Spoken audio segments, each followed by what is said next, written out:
Welcome to the Racing for Recovery podcast, where we have an AC/DC theme going today, and I have Tarah on the show today. How are you? I'm good. Do you have a favorite AC/DC song? I don't. I'm country, remember? Oh, God. Cut. What's your favorite country singer and why? Oh, I don't. There's so many good ones out there. We're actually getting ready to go see Reba McEntire. I know her. That's my mom's mom's favorite. Okay. She's never got to see her, so we surprised her with tickets on Christmas. So we go March 28th to that. Me, my mom, and my sister. Awesome. Where's So she it'll be playing? Down at the Huntington. Do you have a favorite Reba song? There's all of her classics, all of her old ones. Any of them. She's great. What is it about country music that is like a thing? It speaks to me. Different things. I mean, some of it is kind of, broke up with your boyfriend kind of thing, but some of the songs really speak to me. I was born and raised in the country, on the farm, and I just love that. I grew up on country. Awesome. Yeah. You said I've never heard somebody say that a certain type of music speaks to them. Mm-hmm. I can listen to it all day, every day. Really? Yes. That's cool. cool. I do listen to other music too, but that's definitely my go-to. Do you play an instrument? Nope. I used to play the clarinet. Okay. Right. That's not country though, No, is it? no, right? no. Yeah. It's weird. Like I know you, but I don't know you. Mm-hmm. But you said you wanted me to ask you a bunch of word association things. No, I won't do that to you. Are you nervous about doing this? Definitely. I have been since the day you texted me to ask me to do it. Why? I don't like being put on the spot. We're just having a conversation. I know. Think of, and I guess it is common for people to get nervous about this, but think of this. Everything you're saying today is going to help somebody else. Right. Right? And that's why Right. you're doing it. Right? Right. So I normally don't start these with this, but I want to learn some more about you. So give me a condensed version of your life story, like what your childhood was like, and then how drug usage came a part of that. Because I assume that wasn't part of your life's plan, was to end up, No. right? Not So at all. how did you get here? Not at all. I had a great family growing up. Me, my sister, my mom and dad. My parents did divorce when we were 5 and 7. So that was a lot on us. But I have great parents. They're both in our lives. They do so much for us. I mean, even with them split up, my dad was always there, sporting events, got us all the time. It was great. It was a good growing up. Once I got into high school is when the drugs started coming, just playing around with them with some friends, and a lot of them stopped, but with me, it just stuck. It didn't go away. So let me ask you this, Tara. How you mentioned a divorce, and I remember when I was thinking about pursuing a PhD, I was like, I'm going to do my thesis on the impact of divorce on kids and how that correlates to drug usage. So, and again, I'm not blaming people that get divorced. I'm not saying they're horrible parents for doing that. How did you take that as a young girl? It was hard because you'd go to school and everybody else's parents were still together and they talk about things that they did with the family, and we didn't have that, at a young age. But both my parents got remarried the same year, and I have the greatest step parents. They've been there for us since we were young. I mean, they've done everything, stepped up and took us on as their own. So it's been good. Yeah. Yeah. So how old were you when you first used? Probably 16. And what was it? Pills. No drinking or weed before that? Weed and pills. I wasn't a big drinker at all. I'd Okay. rather smoke and let my friends drink and I'll drive, even though I really wasn't sober either. But, Right. Better than, no, I don't want to say better. Nope, never mind. Shouldn't have been driving, young lady. No, not at all. That first time you did that, okay, every kid, and this is something that astonishes me too, but I think I know the answer to. Every kid knows drugs are bad. Right. So you're 16, you know drugs are bad.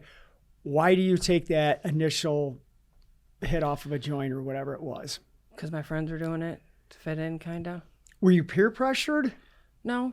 I mean, they didn't make me do it. I did it myself. So it's nobody's fault but my own. Was it, and you said it, was it just to fit in, to be a part of? Yeah. I mean, my friends were doing it. The people I was hanging out with, it was what everybody was doing. So, and it stunk because, you know, I was in sports. I was really heavy into sports. I, you know, played basketball, softball, volleyball, all through grade school to high school. I went on and played softball for Owens. That's after. awesome. So it was hard. Did, with respect to athletics, did you notice a decline in your playing when you started smoking weed? Yeah. I mean, if I could go back, I definitely do things so much different and work. I could have worked so much harder at my sports than I did. Was it like your lack of, I guess, enthusiasm for the sports? Did that decline? Or what? How was it? Yeah, I mean, just putting it in my all. I didn't put it all in because I definitely could have been, I think, a bigger basketball star than I was. I mean, I was good in that. Our team was great. We had great coaches. But, yeah, I think if I put myself all into it, I wouldn't have. Did any of your teammates ever say anything about you smoking? Because a few of them did too, you know? Yeah. So, but that was all, you know, we kept it quiet. We didn't ever say anything. You know, it's interesting. I mean, obviously you're connected to Dan and, you know, he and I have been friends forever. And when we started doing this, none of my teammates ever really said anything. And I've always wondered, like, why not? I don't know if because they were younger kids, they were afraid to say anything or what it was. Yeah. You know, that's why I asked you if I you think had we that. just kept it quiet too. I mean, we Yeah. didn't talk about it. We didn't, you know, and it was more on the weekends that we would do it. I mean, it wasn't during school or anything like that. It was always on the weekends or, you know, it wasn't like it was, you know. Later. Yeah. Yep. Did you ever miss any games because of it? No. No. No. So when did this, give me a quick like progression. You start at 16, you're a sophomore. Yeah. So then where does it go? I got heavier into the pills and then cocaine, tried coke, and then I was just in a bad place and I was around the wrong people work-wise and everyday living, and I was somebody went to get stuff for us and couldn't find the pills, so they brought heroin back and said it's just like pills, you know, just do it. And I did it. And that was the end of it. Wow. How old were you when you first tried that? 25. Wow. Did you have So kids it at was this way time? later down the road. Yes, I had Aubrey. You had one, Yeah. right? Okay. Yeah. When you start realizing, okay, this is a problem,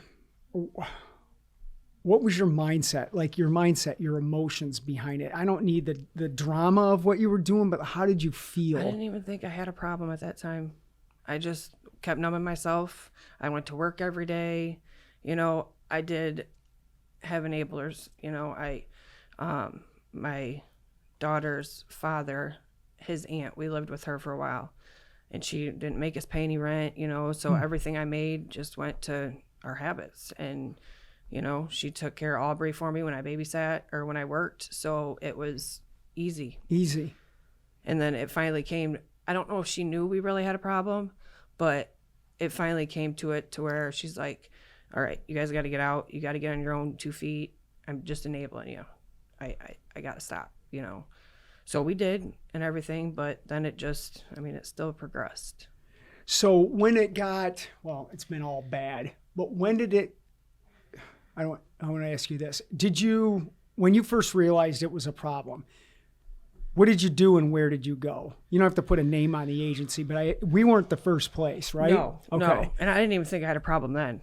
I did it more because my family, they pretty much had an intervention with me and sat me down. I tried that place out. It didn't work. I didn't like it at all.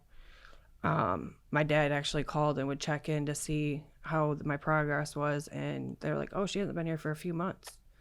So I kind of just disappeared. Yeah. And then with Dan, my sister, it's her husband's uncle. So that's how we got informed with Racing for Recovery. So I then came here in June of 2018, and that was right after I had the twins in April. You know, they were still in the hospital in the NICU because they were born 2 months early and everything. And I went to IOP. You know, I told Dan I got to work again. You know, I've been off for a few months with the babies. I need to start working. He said, it's not a good idea. I'm like, oh, I'll be fine. Well, I wasn't fine. Yep. I went right back out for a good 4 months until October 19th when I came back. And that's been it since. So now it's going to get good. But when you came, when did you realize, you know, okay, I was here. Let's do this. When you first came in here, what was that like? Did anything intrigue you, or you were like, screw this, I don't want to do it? Honestly, I was still high every time I was here. Wow. In But my I never groups? said that. Were you in my groups like that? I don't know. Yeah, probably because it was the mornings.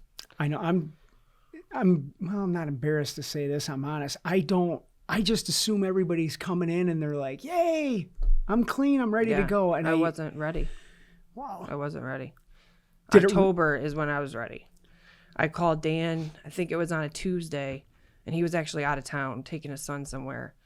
And he's like, I'm out of town, but I'll get you in. I was in detox by Friday. Awesome. I said, I'm done. I can't do this anymore. I'm ready. So your mindset had changed Yes. then, right? So let's talk about, this is October of 2018, Yep. right before our 5K, Yeah. right? I was actually 6 days sober when For we the had first that. one. Yeah. Awesome. That's the one it rained at, right? Yep, Afterwards? right after. Yeah. But that was okay. the greatest experience ever. Yeah. I mean, I was there at the finish line with you and just seeing some of those people cross that finish line. That one couple pushing their grandpa or their father in that wheelchair. Yep. I mean, everybody, the kids. I mean, it was crazy. So you're 6 days into this, Mm-hmm. you're at our awesome 5K every year. What did that do for your motivation? It inspired me. I mean, you said this could be you next year. Yeah. This will be you next year. It was, I mean, I did do it. I did do this one. Yeah. We did the walk. Yeah. And my daughter, she was Yeah. 5 at the time. We had her, and she ran the whole thing with Jake. Jake was not expecting, I think, for her to run the whole time, and she was just chugging along. Yeah. She was so excited to be there, though. She loves Racing for Recovery.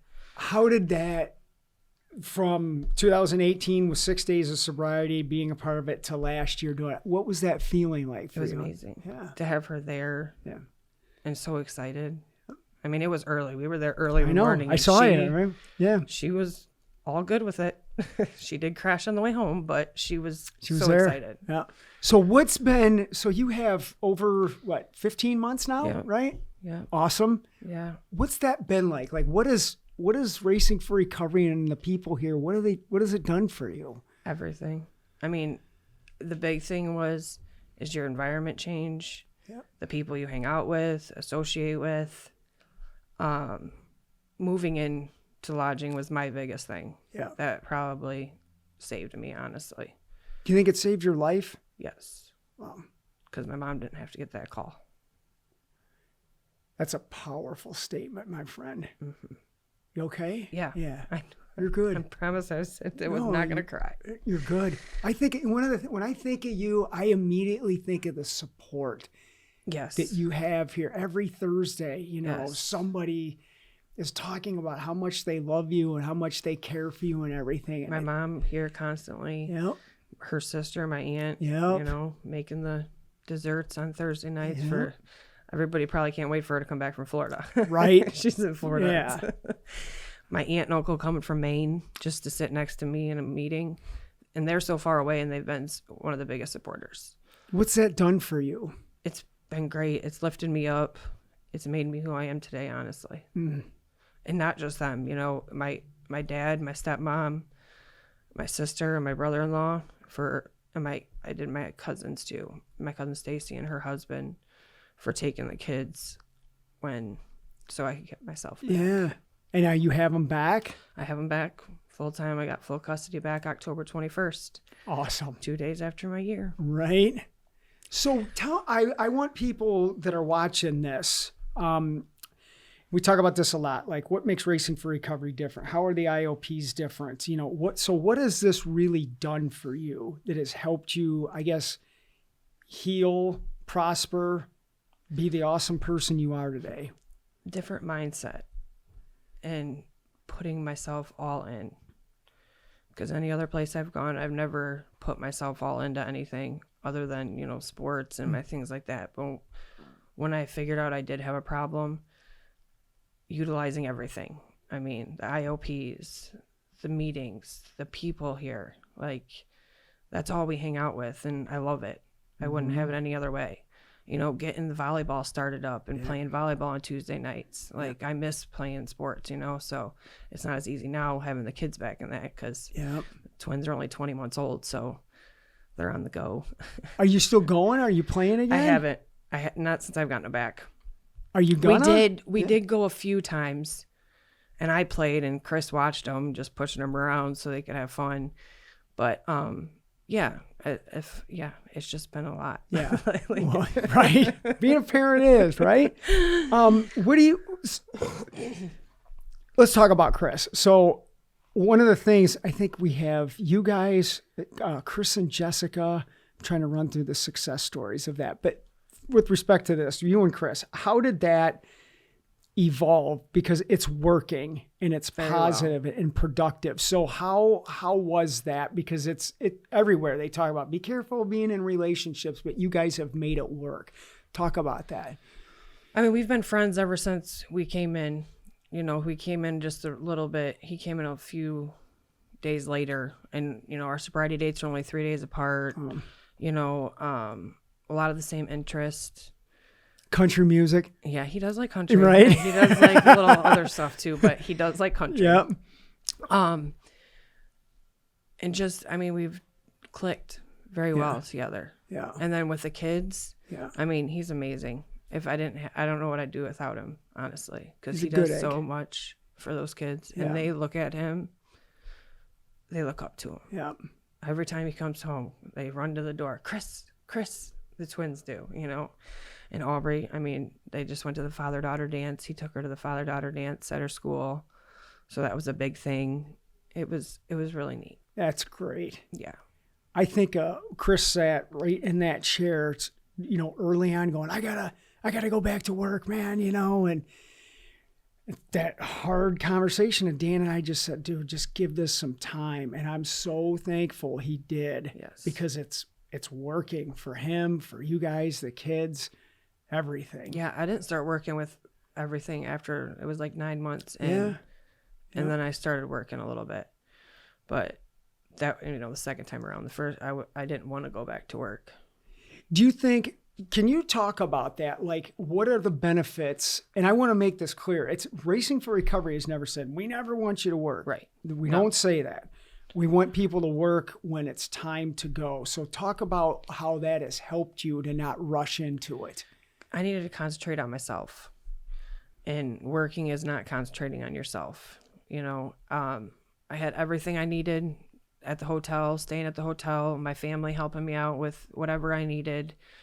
And I wouldn't change that. It's helped me by being here and doing the meetings and having a routine, honestly, and being here with the IOPs and anything that we've done here, you know, just being involved. I didn't worry about, you know, work at all. You know, I didn't go to Dan saying I need to work because I already was through that and seen what it did to me. It didn't work. Do you think now that you are working, do you appreciate it more this time? I do. I'm not working right now because I was working at Stone Oak, so it was, it was seasonal, but I do want to go back there. But it was great. Like, the most money in my account I've ever had, other than around income tax time, when you get a big lump sum, but that was gone right away, But yeah, it was rewarding to actually be able to have money in my account and not have $0 as soon as I get the money. What do you think separates Racing for Recovery, and particularly like our support group meetings, from anything else? Like, what is it? What's the magic that goes on here? What is that? It's unique. There's not another place like it, and this may not work for everybody. Yeah. Some people it may work for, but the 12 steps, it didn't work for me. Been there, did that. It did not work. It's not even just us that it helps either. Like my family, when they come, they learn something every time they come. So, and other places don't do that, where they involve the family, and it definitely shows. What would you say, or what do you want to say to your family, to everybody that's supported you? What did their support mean, and like, what do you say to them? I could never thank them enough for what they've done, for standing by my side through everything. Because I know I was hurting myself and hurting my family and my kids more than anything. And they didn't deserve that. I was just obviously very selfish, worried about myself. When you're hurting. I was. Yeah. But I'm healing. That's right. That's right. What do you what does the future look like for you? What do you want to do? I mean, what do you want to be when you grow up? I'm a little grown up already. I don't really know. I don't really know exactly. I do want to start working again. Mm-hmm. I need to. I love my kids, but I am not a stay-at-home mom. Right. Especially with the twins. They're a lot. I love them, but yeah, I just want to be able to do things like I did with my childhood growing up. We took family vacations. We would always do fun things. And I want to be able to do that for my kids. Are you guys, you're still in the condos, yes. Right? Okay. Yep. How is that having that? How is that for you guys? It's a blessing. Yeah. I don't know where I'd be without it, especially with the kids, and I mean, Chris is the one that's working. He's the one that's supporting us right now, with me not working. So, I mean, he works hard every day to do that, and then comes home and helps me with the kids. I don't have to ask him to change a diaper or, get food for him. He just does it. I mean, he may have to put his, shirt over his nose when he changes the not so fun diapers, right. But it's funny. Yeah, he got Insta family, right? No, and I have a lot of respect for what definitely he's doing. Because that takes a good person, a big person to actually do something like that. He's a good man. His family's great. They love the kids. My family loves him, which is great because they've never cared for any of the previous boyfriends I've had. It's the sunglasses I gave him. Yeah. That's what. Right. And that lovely hair of his now. Right. Oh my God. Do you know when we went to where did we go? We went to Ironman, Virginia. Mm-hmm. Do you know the story of him walking into the with his shirt off? Yeah. Yeah. Oh my God. I wish we had a video camera. I mean, it's a pretty nice place. Right. And I'm in there checking out, and here comes Chris barging in, no shirt, tattoos out. And I'm like, that's my dude right there, right? Just, hey, this is me. I loved it. Yeah. The self-confidence that he has had for a long time. Oh, yeah. That's what we want in people. He's like, what? I don't care. There's no sign on the door. I'm good, right? And I'm like, yeah, man. I mean, it was great. Yeah, he's a good dude. Yeah, he carries those glasses everywhere he goes. He hounded me about those, and I delivered to him, but I every time I would see him, he'd have them on, and I'm like, that's kind of our little bonding thing in a weird way. He loves them. Yeah, well, I'm proud of him. Yeah. Hey, Todd, did they sponsor you? Can I get some of those? Like, I'll hook you up. I've been saying this to everybody lately, but is there something you want to ask me about all of this? Like questions that you've never been able to ask me in an IOP or anything, or? Not really. No? Okay. Yeah. Nobody has been asking me anything in a while. I got to quit even asking if they want to ask me anything. Anything else you want to say? For the people out there still hurting, say something. You have to give it time. It doesn't happen overnight. It doesn't. You have to come in and work the program. Use the tools that we're given, the people around you. That was one of the biggest things, was the people around me. And I had great roommates. Very good connections with people. Great and just message. Give it time. Talk, where do you think you gave yourself the patience to allow this to work? Where did that mindset come from? That day when I called Dan and I was like, I'm done. I'm ready. And it was for myself. I was ready. That's not the ticket. for other people, because that's how it was in the beginning. Yep. This time I was ready. Let me use your athleticism for a minute with this. I assume you were coachable when you played sports, right? Mm-hmm. This is exactly the same thing. I love the parallels between sports and what Racing for Recovery does. No, it's not all about athletics. However, there are some attributes from sports that are totally applicable to this. And being coachable is essential. Yes, definitely. Right? Definitely. That's a great way to put it. I never thought of it like that. It's true. If you're a good athlete, you have God-given ability, but you are open-minded to being taught. Yes. And it's not like the coach knows everything, just as I don't know everything and nobody here knows everything, but we know some stuff to make you an awesome softball player. Right. And you are. Good people. Yeah. Good people. And then when you have a team, just like in sports, that everybody's on board for the same thing, it works. It does. Yeah. That's a great way to put it. I never thought of it like that. Well, you made me think of that, and that's a great message for people to listen to this. It's like we had a guy last week, his first day in IOP, the working thing came up. And I did my same thing about how it's probably not going to work. He comes in a Thursday. On a Friday, he's talking about starting his own business and hiring Racing for Recovery people. And I'm just like, okay, you're not hearing this. And he used on Sunday, and he's not here right now. And I wish that open-mindedness would just be like you did. Yeah. You know? You got to just let it in. Yeah.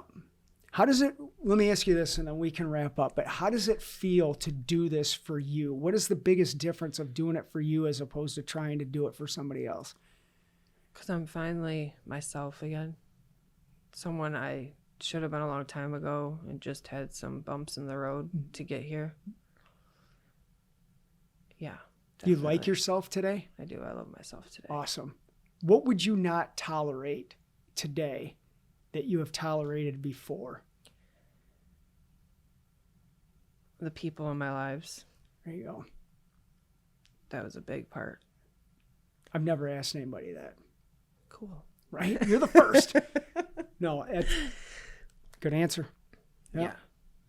Okay. Anything else? No. I appreciate you doing this. You did good. Thank you. Until next time, Racing for Recovery people, check all of our other podcasts out. And as always, if you need us, 419-824-8462. Thanks a lot, Tarah. Thank you.